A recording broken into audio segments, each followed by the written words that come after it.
Welcome to At Home and Abroad with Harrison Walker. Join us each week as we explore the far reaches of the globe in search of unique characters and stories to share. Reach beyond your front door as we uncover new perspectives, intriguing ideas, and lessons learned over time. Let's jump in.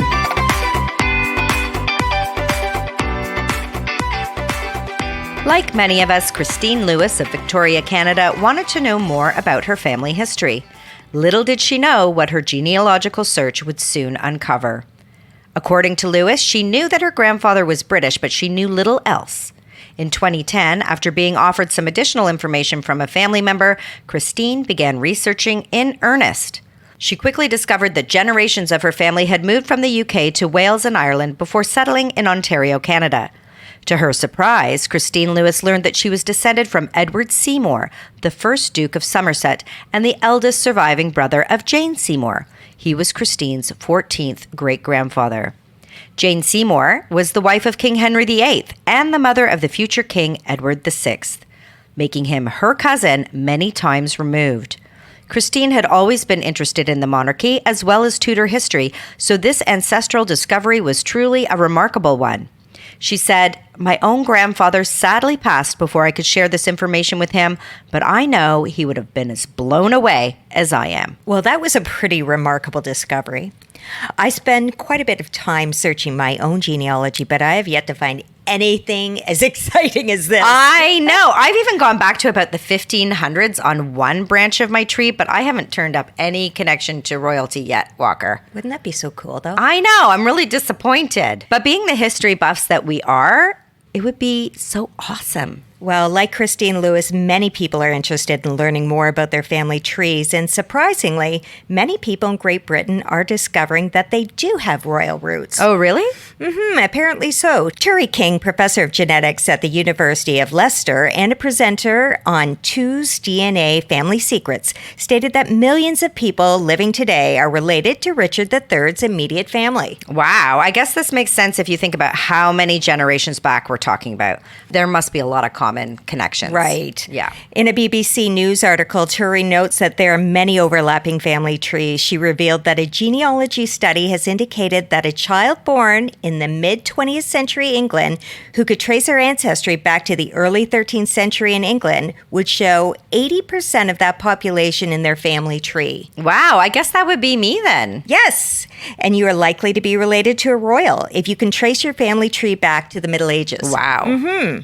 She said that we're reliant on the survival of records, and notably the Brits have done a good job at keeping them. They sure have. Well, though I have no royalty in my bloodlines that at least I've come across, I am fascinated with the concept of royalty. What is it that makes it so captivating? Well, I imagine it started with childhood tales that were filled with castles and palaces, princes and princesses. Yeah, probably. And of course, here in Canada, we do have close ties to the British monarchy, being one of the 15 Commonwealth realms which King Charles reigns over.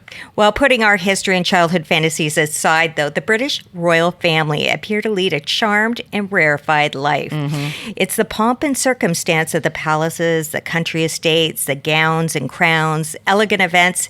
It's all a window into a bit of an opulent world. It sure is. The royals are very similar to celebrities of today, right? They are people living lives that we've been socialized to desire.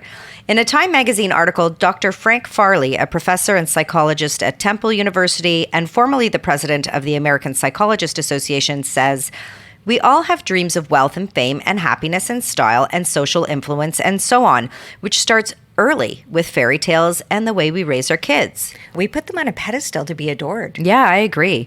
And then there are some whose preoccupation with celebrities goes a bit beyond what would be considered a healthy interest, right? Yeah, I can see how that could happen. We're inundated with social media coverage of the best of their lives all the time. Yeah, and this is especially true in regards to the British royal family. Dr. Farley explains that it's alluring to follow a family that makes things look so easy. He noted, "Life is hard and becoming a success is difficult. So look at these people. They inherited wealth and social influence and style and fame, and they live this fairy tale life in castles, all the stuff that we grow up on. But really at the heart of it, they are just people, and there are some serious drawbacks to being royal." I would think so. We are excited to introduce Richard Fitzwilliams, a public relations consultant, a brilliant film critic, and a renowned royal commentator who has been featured often on television and radio around the world. Welcome to At Home and Abroad, Richard. It's a great pleasure to be on. So the past 12 months have been like no other in recent memory for the British royal family. In fact, we have just observed the first anniversary of the Queen's death on September 8th. What are your impressions of King Charles's first steps as sovereign? I think, obviously, every monarch puts their own stamp on their reign. Mm-hmm. So far as King Charles is concerned, so far, certainly, it is continuity. And I think you would expect that because, obviously, the Queen was totally unique. One thinks of the tribute paid to George VI when he died.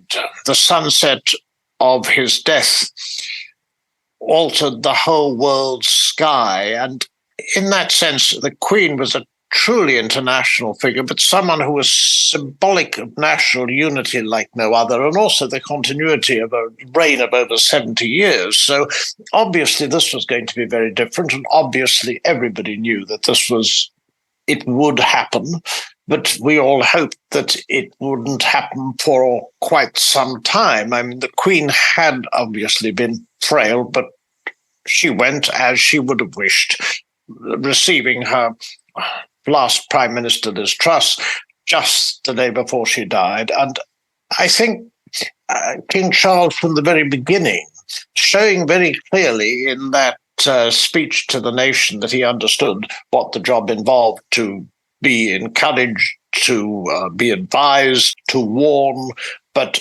obviously not a role that in any sense was an activist. I mean, I think one has to bear in mind, obviously, that rather like the Duke of Edinburgh, Prince Philip's work, creating his own role, because we haven't a written constitution. So obviously, as Prince of Wales, I think that Charles did brilliantly, because the Prince's Trust was something that was unique, and he did work for so many different charities, and of course, so importantly these days for the environment, as everybody knows. But this is a very different job, and obviously the red boxes, the interviews with the Prime Minister, the opening of Parliament, all these formal things. I mean, part and parcel of this is being a figure of national unity above party politics, and I think he's done well. I think that the consistency and the continuity are very important. I think that he dealt, for example, with the issue of councillors of state, because if he was abroad or incapacitated, there have to be members of the royal family to stand in for him, and this previously hadn't been attended to. Also, no question that he will be travelling abroad a great deal more, I think, but the trip to Germany was a royal visit at its finest, because he speaks German, and addressing the Bundestag, it was a historic moment, and especially thinking back to the war, and I mean, thinking back to George VI, his grandfather, I mean, truly remarkable, this. And it shows also what monarchy can offer, the continuity, but also, of course, in the first year, there's been a lot of ceremonial. The funeral of the Queen, which I think was magnificent and deeply moving, and the world watched. And also the coronation. And I think that, again, something that's very difficult to carry off with. You know, the Queen coming to the throne in 1953. Well, sorry, no, Queen coming to the throne in 1952 and being crowned the year after. I mean, someone who was in her 20s, clearly King Charles, Queen Camilla in their 70s. I mean, it's very different, and it's a different sort of environment too, because the Queen never gave an interview to camera, and of course, we didn't know her views on a whole variety of issues, which was very, very useful then.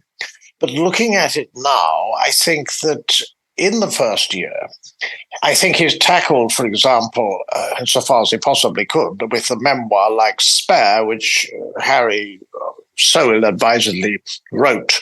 something that was deliberately designed to cause trouble, which it did. Which it did. Yeah, we'll get into that, Richard, definitely.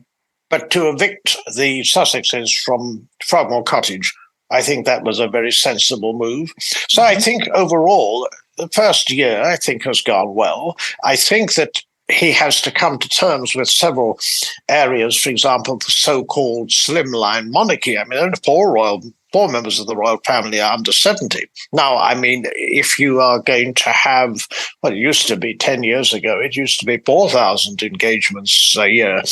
Now it's subsequently it became roughly 3,000. Now the palace are reviewing patronages, but what we want to know, obviously, is will there be any younger members of the royal family? I mean, it's most unlikely Princess Beatrice or Eugenie would be involved because of Andrew being in disgrace, and that is a permanent situation. But Lady Louise Windsor, for example, is that a possibility one day? Because if not, the numbers of engagements that the royal family undertake will get a great deal fewer. So the so-called slimline monarchy, Princess Anne gave a very interesting interview recently, and she was saying that she didn't think that this was a good idea now, certainly to slim it down further. Right, absolutely, because there's a great importance in having those connections with the public in the form of these engagements over time. So having fewer of them may not serve the monarchy best. I quite agree, and I think there is another difficulty, and this is linked, of course, and with the Sussexes when we discuss them, but it is a problem because it's now been consistent for a while, and that is between 18 and 24, most people now support a republic. Now, that was never the case before. Indeed, just 10 years ago, I mean, it would have been unthinkable. And the reason this has happened is definitely the Sussexes. I mean, it's obviously tied into the cost of living crisis and other problems, but I mean, specifically, it's happened since the Oprah interview. And they have definitely rocked the boat, and I cannot wait to get into that with you. I just want to mention first, though, and this does relate to the popularity of the British royal family, the monarchy worldwide. Prince William was recently voted the most popular public figure by Gallup polls in the United States, and the king himself was in fourth place. So clearly still very popular, regardless of what the Duke and Duchess of Sussex have been up to. Do you think that the British public view the royals as favorably as perhaps in North America? Well, firstly, I think that Gallup poll was very important, and I think it's bad news for the Sussexes because there were two polls Newsweek quoted which showed that their popularity in the States had plummeted. I think it's wonderful. I think also it's an example. I mean, the links with the Commonwealth and the links with countries abroad, and most particularly, of course, the United States. This is very, very important. I mean, the monarchy and the trips abroad and the charitable work that it does, and also the profile that it has. I mean, no other institution except for the American presidency could, I think, possibly compete. And I mean, I think that the British public, I mean, certainly the older, it's always been the case, the older you get, the more traditional you are, the more conservative, just generally. And yes, I mean, the monarchy still scores in the most recent polls over 60%. It's just that it used to be quite well over 70%. And it's a pity that you've had that drop, and also amongst the young. So, you know, this does raise questions because it's very difficult to change things drastically. It depends what people want changed, because a lot of tradition, the ceremonial, for example, no other country does it as well, and no other country would have over 200 countries represented at the coronation. In fact, no other European country has a coronation, and also the popularity of the Queen. I mean, this was something that was obviously completely unique, and she was the best known head of state, of course, in the world. She certainly was, and she was an inspiration to so many. And just as a sort of a quirky little side note, my youngest child, who is a 16-year-old boy, has a portrait of the Queen above his bed in Toronto, Canada. So that's how far her reach can extend, even into the hearts of the young. But we did touch a little bit upon Harry and Meghan, the Duke and Duchess of Sussex, and they have stirred the pot quite a bit with the release, as you mentioned, of Harry's book Spare, the appearance on Oprah, and many other public exposés on life behind the palace walls. How irreparable do you see this rift with the family itself? I think that at the moment, the rift is tremendously wide. We know that the once inseparable, or supposedly, we read in Spare a great deal that we didn't know before. The brothers were not speaking at the moment, and indeed, of course, King Charles has evicted the Sussexes from Frogmore Cottage, which was their base in Britain. I mean, that was after attacks of the royal family on Spare, and particularly it's thought Harry labelling Queen Camilla as dangerous. The Sussexes believe that the palace is the repository of the dark arts. Constantly, Harry refers to this. There's little doubt also, of course, as you know, and he's been recently the first royal since 1891 to appear in the witness box. He also believes something similar of the press. There's no doubt at all that with several cases pending, this might be historic if he won, for example, against the Mirror Group newspapers. I mean, one has to say that. But there is also no doubt that Sussex is unpredictable. It's a long time since they have managed to, indeed, if they ever did, cooperate with palace officials when it comes to diaries and when it comes to events and so forth. What we've seen is something completely ruthless. Oprah was... The Queen's retort to Oprah, with some recollections may vary, was all she could say in the circumstances. But nonetheless, the facts were that the charges made against them were pretty well unanswerable, because you couldn't go point by point down, or you would give more mileage to them. And also they threatened to release more footage. It was quite impossible to deal with it. And they know that the royals can very, very sensibly keep quiet and carry on is all you can do, because in the era not only of 24-hour news, but also, of course, the quite extraordinary way social media just spreads news. The only thing you can do to dampen a story down is no comment, unless you have a specific rebuttal point by point of that story. And in the case of the Sussexes, they were complaining that the palace didn't protect them from the press. It wouldn't have been possible. I mean, you had various newspapers giving different views all the time. It's just simply an impossibility. But on the other hand, it all stokes up news, whether true or not, the moment the palace respond to it. And that's why the tried and trusted way of saying nothing is usually best, but couldn't be done with Oprah because there were charges of racism, or certainly perceived racism. And it's absolutely bizarre that 2 years later, the Sussexes simply withdrew those charges, and person of Harry being interviewed on ITV and said that it was unconscious bias, it wasn't racist. The person who asked, we don't know who, Archie's skin color. But the trouble that stirred up, and also, of course, the difficulties, there's no doubt Meghan had very considerable difficulties and stresses struggling to adapt to royal life. But the way that was handled by them, especially with the Duke of Edinburgh ill, even if they didn't know that he was going to be in hospital at the time the interview was scheduled, was utterly ruthless. Unfortunately, historians can point out, or journalists can point out, that the Sussexes didn't marry twice or whatever, a whole series of inconsistencies. But this idea that there is such a thing as the truth and your truth, and that the latter, that both are acceptable, but they're not, is either the truth or not.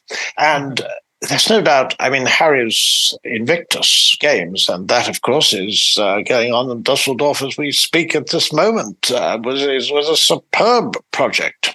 But he would never have got it off the ground in the way that he did if he hadn't been a member of the royal family. And in the days when he did launch it, he was someone who believed in the institution. Now it's impossible to say what their views are when it comes to the royal family, other than the fact they want an apology. They're not going to get it. There is this rift. The rift still remains damaging.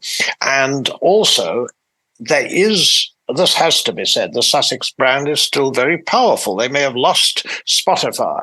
There may be questions about Netflix or not. But nonetheless, the facts simply are that anything that happens, and this was the case of the near catastrophic car chase in New York, or it was a case of Harry being in the witness box, the world's pressed for listening. So they can't be ignored. No, they really, really can't. So, Richard, I wanted to talk about the royal family and the way that they've been portrayed in film, television, and on the stage. And of course, their lives have been examined through the photography of the paparazzi. I'm wondering, do you think that these portrayals really do give us a window into their lives? I think they give us a certain amount. Fortunately, the paparazzi, who in my opinion are lower than vermin, they've had a great deal less power since the death of the tragically pursued, of course, by paparazzi, the Princess of Wales. There is no doubt about that. But the fascination with the royal family, you're absolutely right. I mean, if you take the Crown ought to have a disclaimer. The Crown is fictional, or is fiction based on factual events. It should say that. It actually did say that in the publicity for the last series, but it doesn't say that in front of the various episodes. And it should, because it's a deliberately anti-royal tract. It has turned into this. Peter Morgan is clever.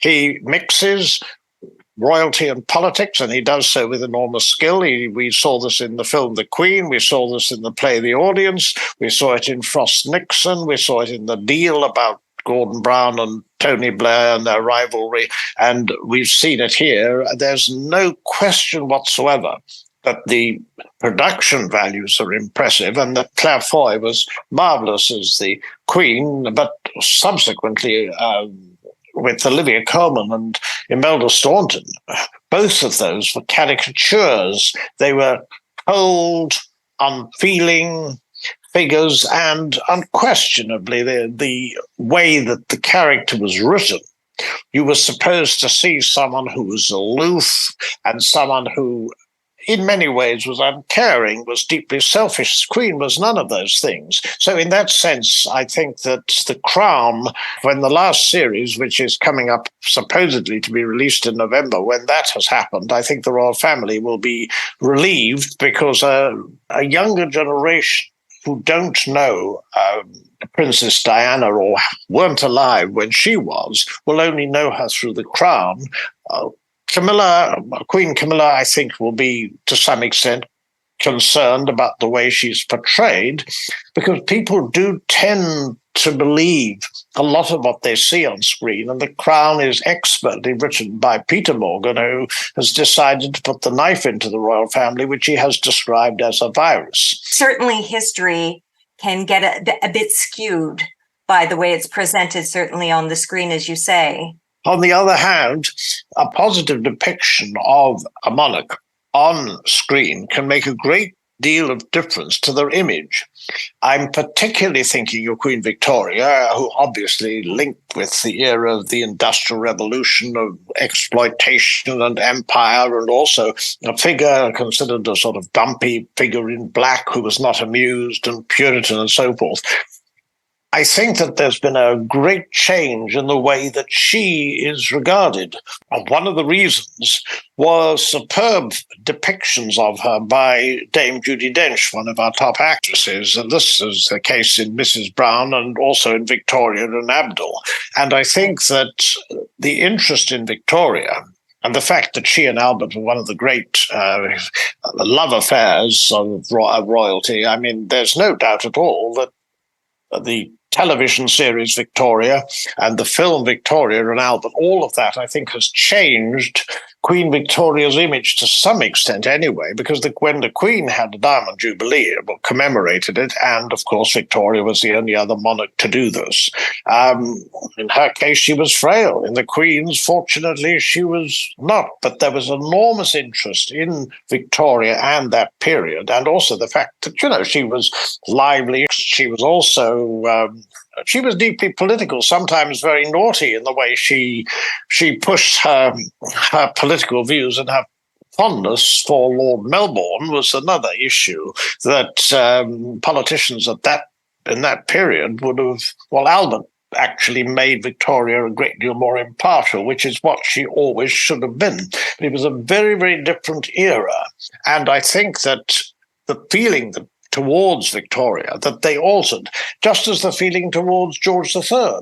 He was known as Mad King George. Some knew him as Farmer George. Of course, Hamilton and the American colonies, and the way the War of Independence and the fact that Britain lost, he's remembered for that. But from the human level, it took Alan Bennett's play, The Madness of King George, which examined the horrors of fighting Porphyria, and the king, rather like Lear on the heath. It's terrifyingly lonely. And Nigel Hawthorne inhabited the role with such brilliance. And I think that also has helped people understand what that king went through, more above and beyond what people knew already.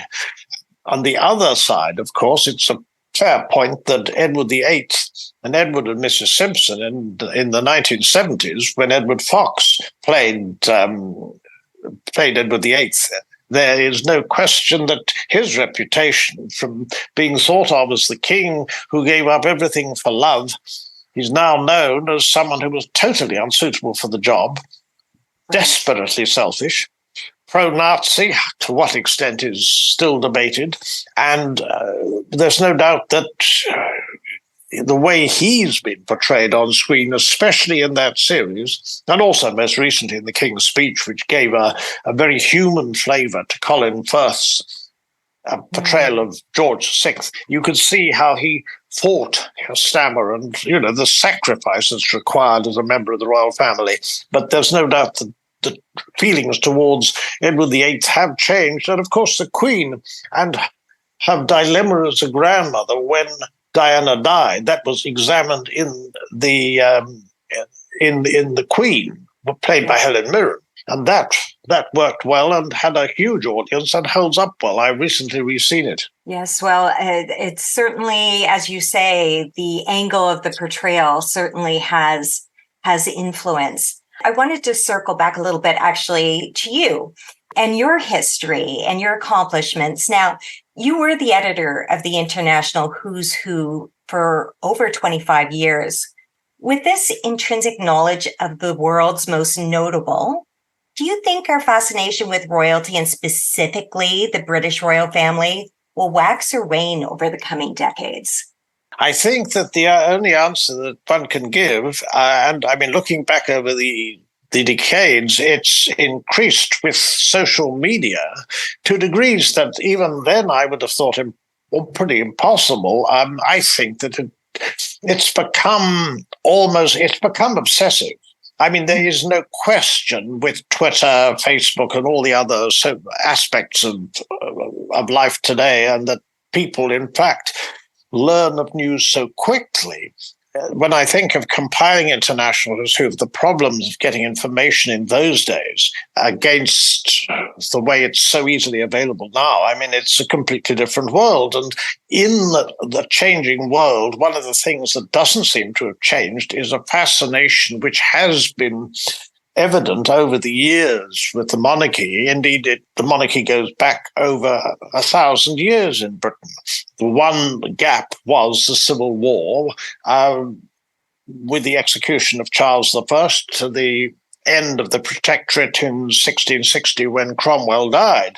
And the people, sick of Puritan rule, welcomed Charles II back. And there's no doubt whatsoever that intrinsically, I think Britain is a monarchist country. I think it's very possible that out of the 14 other members of the Commonwealth that are realms that regard King Charles as their head of state, it's very probable, I think, that some will become republics, although interestingly, Barbados, which recently became a republic, didn't have a referendum. So there's always that, remembering what happened in 1999 in Australia. But my own feeling is that the fascination, the almost obsessive fascination in the monarchy and with the British monarchy particularly, is here to stay. I do agree with you on that as well. Richard, we want to thank you so much for chatting with us today. It was a pleasure speaking with you. If you'd like to learn more about Richard, you can follow him on Instagram, Facebook, and Twitter, or visit his website at www.richardfitzwilliams.com. Thanks so much, Richard. It's been a great pleasure, and I've so enjoyed it. Thank you, Richard. We have too. Cheers. They live in a fishbowl. Whether you love them or hate them, Harry and Meghan, they've made this pretty clear, right? That they don't like this. Right. And I'm fairly certain I would not enjoy the paparazzi always having to be forced into the public eye. You might be surprised to hear this, Walker, but I'm not always the chipper, sunny self you see today. No, I'm shocked, Harris. And the media is relentless, whether royals celebrating or grieving too. Everyone wants a glimpse into their lives. Yeah, it would be so hard to ever completely hide from the public. It's important to note, too, that most members of a royal family are born into the lifestyle. They don't choose it. And in fact, many have chosen to opt out.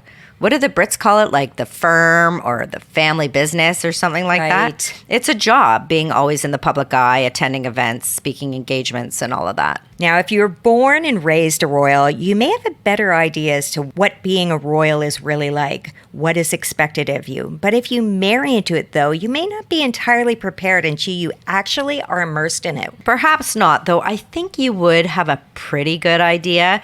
It would be more than marrying just one person. You would have to acknowledge that, right? Oh, for sure. You're marrying a tradition and making a lifelong commitment to uphold it.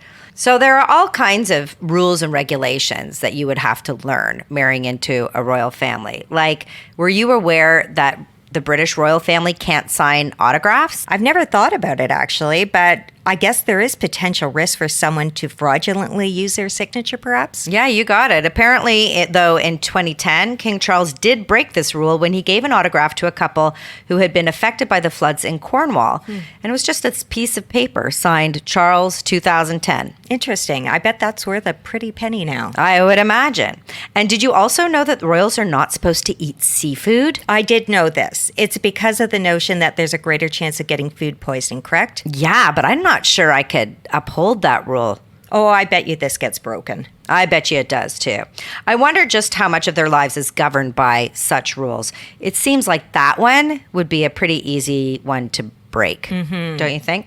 But heirs flying together, that's a no-no. King Charles and Prince William cannot fly together, and even little Prince George, he won't be able to fly with his dad when he turns 12. Wow, strict. Yeah, but these rules are developed with the intention of keeping the royal family safe, but it is so restrictive. They're even restricted in what they wear, right? Yeah, definitely. The last thing you want to do as a member of the royal family is to dress outlandishly, only to be attacked in the papers. Take, for example, Fergie, Sarah Ferguson, the Duchess of York. She had a really hard time with this. She was even dubbed the worst dresser of all time in the show really? Secrets of the Royal Dressmakers. Isn't that a horrible thing to say? That's terrible. Rude. The public is so cruel. Did you know that members of the royal family have to travel with a black outfit in case someone dies in their family? Wow. A sad preemptive preparation indeed. And according to CBS, members of the British royal family are also discouraged from wearing black publicly otherwise. That would be like my entire wardrobe. Yeah, I know. I would be the naked royal family member.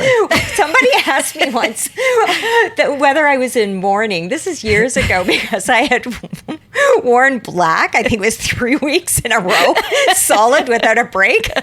Clearly, we would not function very well within the royal family rules. And I certainly never remember Queen Elizabeth in anything but fresh and bright, springy so colors, true. right? She always looks so lovely, but very practical too, for the most part. She even had weights sewn into the hemlines in order to avoid any uplifting breezes, because that would be a fashion disaster if any royal knickers were on display. Well, isn't that clever? I know. I never thought of that. She was definitely clever and much more.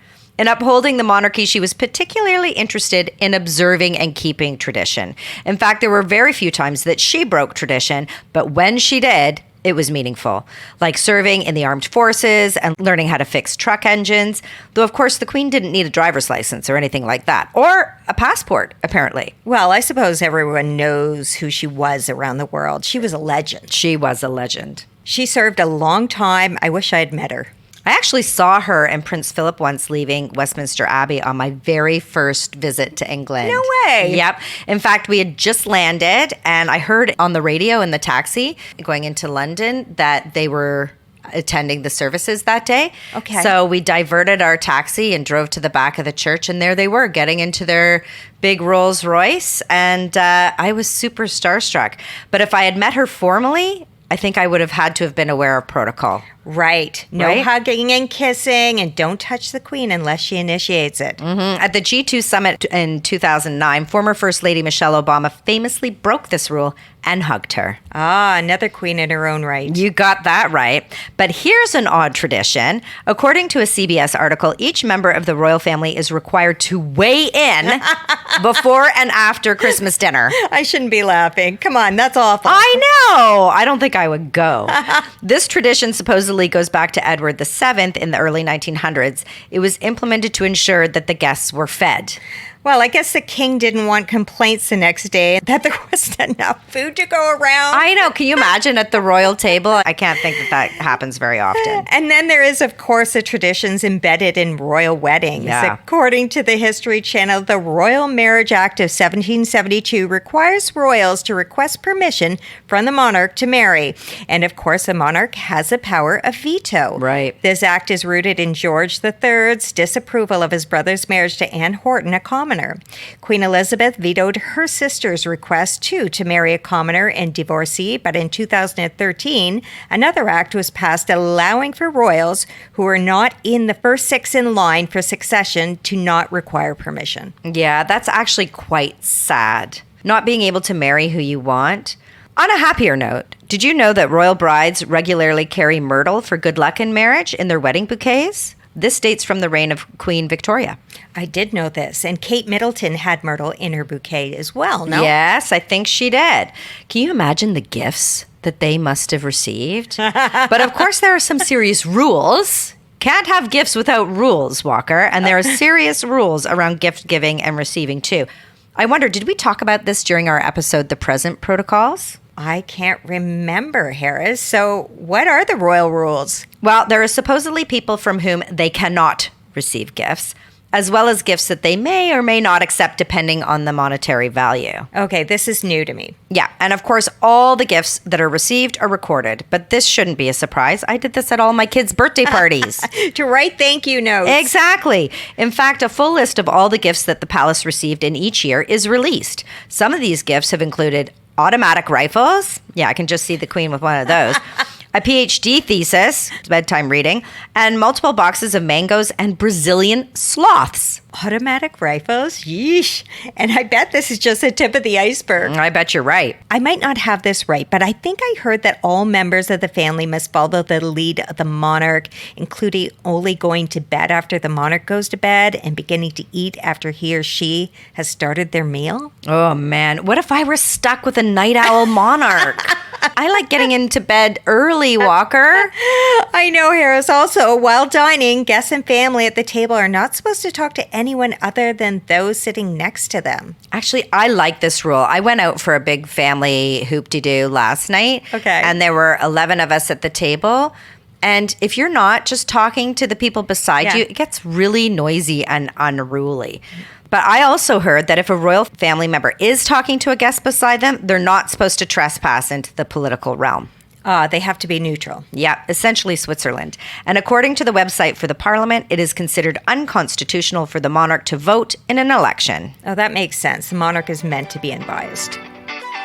Well, the British royal family is not the only royal family in the world today. There are many others. I think I know of a few. Yeah, according to Avery Coop, author of Mapped, Which Countries Still Have Monarchies, as of 2022, there were 43 countries who were still ruled by monarchies.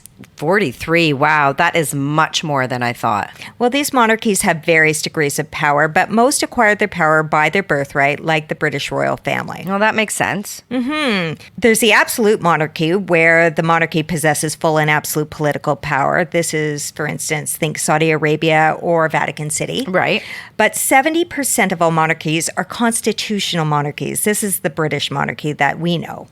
The country is led by a democratically elected government, and the monarch performs primarily ceremonial activities. They might not be able to influence laws, but monarchs might be required to sign bills to make them into a law. There is also the federal monarchy, where the monarch remains a figurehead but has little else to do. And finally, there is the fixed monarchy. This is similar to the absolute monarchy, but the monarch may distribute powers within a given country in various ways. I feel like there's been a great deal of change in attitude towards the relevance of the monarchy since we were young, hasn't there been? I think so, particularly from the time of Charles and Diana. People are less willing to shoulder the cost of their extravagant living, and as our society becomes more casual and less tradition-bound, there's less understanding of the rigid ceremonies, rules, and traditions of monarchy. Right. Take, for example, King Maha Vajiralongkorn of Thailand. His estimated net worth is $43 billion. And then there's, of course, the Sultan of Brunei, who, after Queen Elizabeth, is the world's longest reigning monarch. He has a fleet of over 600 Rolls Royces. 600. Wow. How are you going to use all those cars? I just want to know. But can you imagine the good that could be done in the world with all that money? Yeah, exactly. And this is what people have a problem with. Other wealthy monarchs can be found in Saudi Arabia, UAE, Qatar, Morocco, Luxembourg, Liechtenstein, and of course, Monaco. I think I mentioned seeing one of these family super yachts in Barcelona in one of our past episodes. Yeah. Just crazy wealth. People chafe against the growing of that very visible gap between the haves and the have-nots. The British royal family, interestingly enough, don't make the top 10 richest monarchies, which might be to many people's surprise. Much of the royal family's expenses are covered by the Sovereign Grant, which is a taxpayer-funded grant. In 2021-2022, this amount was about £86.3 million, or about $1.61 per person in the UK. And boy, do they have expenses. There are a lot of support staff and systems required to be in place to keep the royal family, their palaces and possessions in good nick. In fact, it's estimated that they need about 1,000 staff. Whoa. Yeah, not a small team, that's for sure. That's almost the same number of employees as the Build-A-Bear Empire Walker. Did your kids ever build a bear walker? No, it's still on my list of things to do. Get out. My kids did. It's actually a really cute idea. But anyway, I digress. I'm sure there are positions in the royal household that don't even exist in the outside world. You're onto something there, Walker. Lindsay Dodgson outlines a list of these positions in her article, 15 Weird and Wonderful Jobs You Can Get Working for the Royal Family. Oh, I love this kind of stuff. I know, me too. Some of these are paid, but some of these positions are purely honorary. Not paid. Right. Or very, very little. Okay, for those who might be interested in working for Britain's royal family in an honorary or paid position, there are plenty of options available. Here are just a few. My favorite, I think, is if you like horses, the royal family requires a master of horse, and this is an honorary position. The responsibilities include inspecting the royal stables and attending all ceremonial events where the monarch is on a horse or in a carriage. But if horses aren't your thing and you have more of a scientific bent, there's always the astronomer royal, again, a predominantly honorary position. And this role requires you to serve as the go-to person for any scientific-related questions. I would definitely not make the short list for this position. Nor I. And then there is a fairly recently created role, the flag sergeant. This role came to being during Queen Elizabeth's reign after Princess Diana had died. The public was outraged that the royal standard had not been lowered to half-mast. So the flag sergeant lowers and raises the flag depending on whether someone has died, as well as whether the monarch is or isn't at Buckingham Palace. I see. Any other unique jobs there? Anything I could do? Well, when the Queen was alive, one of her staff was responsible for breaking her shoes in. Seriously? What size were her feet? 6. I think that'll work for you, right, Walker? Yeah, that actually might work. Maybe. I guess she was on her feet for extended periods of time. Yeah. And I've got one more for you that you might like. Okay. There is a royal horologist on staff who winds the clocks and maintains the barometers and thermometers at the royal residences. There are over 1,000 pieces which require winding, proper maintenance, and repairing parts. Who would have thought? I don't have one timepiece anymore that needs winding. I know, me neither. But working for a royal family may not be all that it is cracked up to be. There have been many reports of poorly treated staff by some royals. Just last year, a Saudi princess ended up in a Florida jail for allegedly hitting her maid and pushing her down the stairs. Badly behaved billionaires. Yeah, you got that right.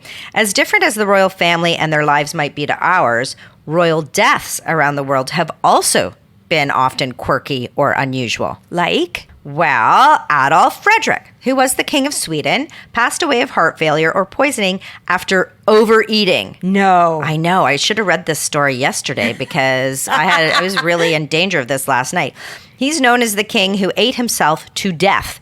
In addition to a dinner of lobster, caviar, and sauerkraut, yuck. That combination is just yuck. He ate 14 semlas in hot milk. A semla is a type of Nordic sweet bun, and a sweet bun overdose may not be the worst way to go. What do you think? Maybe not, but that is not good when your luxurious lifestyle brings about your own demise. I know, right? But this might not be so bad either. George Plantagenet, the Duke of Clarence, had been charged with high treason and imprisoned in the Tower of London and ultimately ordered to be executed by his brother. There is a story that he was drowned in a butt of Malmsey wine, a butt being 477 liters. But that might be a bit of an urban myth, maybe a reference to his love of the drink, or perhaps his executed body was transported in a barrel of wine. Yikes. I know. Though, if you're a wine lover, it might not be so bad. In case you were wondering what Malmsey wine is like, it's rich and sweet. Think molasses, caramel, raisins, and nuts, and maybe some vanilla notes. A very rich and luxurious accent, for sure. Exactly. And something a little different, Louis III, the King of France, died in pursuit of beauty. At the age of 17, Louis died as a result of a fractured skull he incurred while chasing a girl in the street while on horseback. The girl apparently fled to her father's house in search of safety, and Louis subsequently struck his head on the door lintel. I read that he is one of 2 French kings who died as a result of banging their heads on a door lintel. This is starting to bring to mind the 7 deadly sins. I know, right? And finally, there's the King of Hungary, Bela I, who died as a result of the injuries he suffered when his throne collapsed. Taking work to the grave. One might live like a king, but it's a pretty level playing field when it comes to how we die. Thank you for joining us at Home and Abroad with your host, Harrison Walker. If you enjoyed this episode, we would really appreciate it if you would rate and review our show. It helps us grow and expand our reach. Subscribe to follow us each week as we continue the conversation. You can say hi to us on Instagram at Harrison Walker. We would love to hear from you.